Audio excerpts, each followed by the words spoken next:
பகல் 10 ரா 10.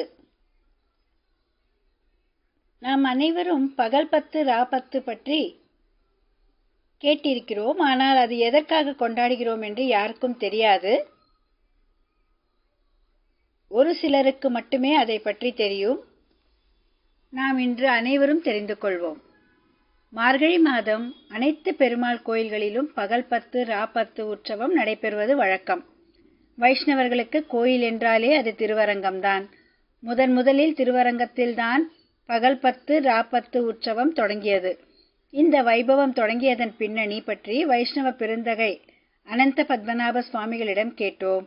அவரது வார்த்தைகளிலேயே கேளுங்கள். கார்த்திகை மாதம் கார்த்திகை நட்சத்திர நாளில் திருவரங்கம் முழுவதும் விழாக்கோலம் பூண்டிருந்தது. திருமங்கையாழ்வாரின் திருநட்சத்திர திருநாள் அல்லவா? எல்லோருடைய இல்லங்களிலும் வரிசையாக தீபங்கள் ஏற்றப்பட்டிருந்தன. திருவரங்கநாதனுடைய ஒவ்வொரு பிரகாரமும் ஒளி வெள்ளத்தால் நிறைந்திருந்தது.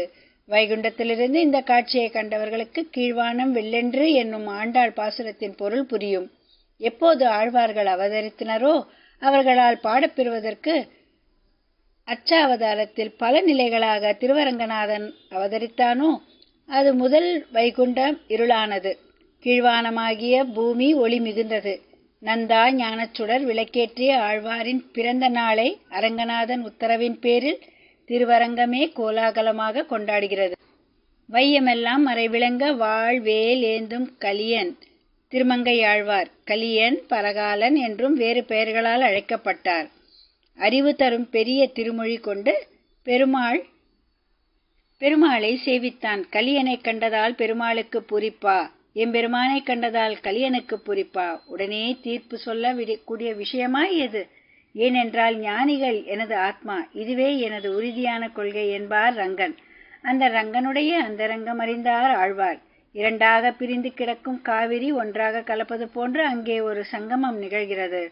உவகையுடன் அவரை கண்டான் அரங்கன். இது வெறும் அரங்கமன்றே, திரு அரங்கமாயிற்றே.